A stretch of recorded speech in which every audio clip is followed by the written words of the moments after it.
Goedemorgen alweer. Hallo. Maar wij wel even inbreken hier, hè? Dames en heren, jongens, meiden, even. Nee, stoppen met de tekening.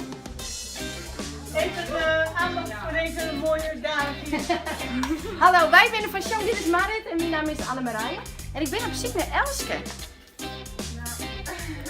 Nou, kom eens even voor daar. Ja, die denkt, oh, wat is dit nou weer? Ja, hou eens even een applausje. Oh, wat is dit? Ja? Hey, ik wist dat je met dit van Elske, maar zij kan heel mooi jongen. En zij heeft maar die een show, aan de voorrondes. Vorig hier ook al, precies de finale. En dit keer weer, maar dit keer maar die broer. Ja.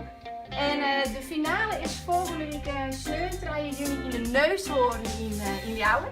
Super toffe locatie voor de finale. Maar in de jury Els Krewal en Piet Wilkes en Pet Roosendaal, dus dat wordt heel erg leuk.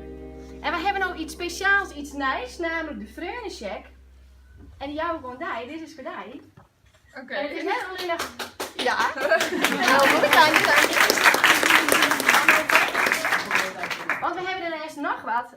We kennen net helemaal naar die broers in kwaliteit, maar we kennen wel met Daita en dan krijg je echt de vrijkaarten voor die broer.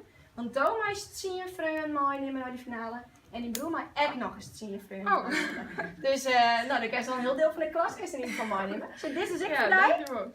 Dus heel groot applaus voor haar, want dat is top.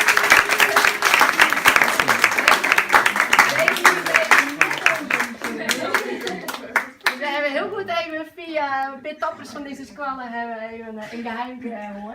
Ja, Ik wens je een heel veel succes dan doen we de voorbereiding van de finale. ja, dankjewel. Even die broeder verzeld zitten. Ja, En dan zullen we hem stralen en hij die snel op het podium. ja, dankjewel. Otje, bedankt dat we hier hebben komen mochten. En tot een keer. Hoi. Bedankt.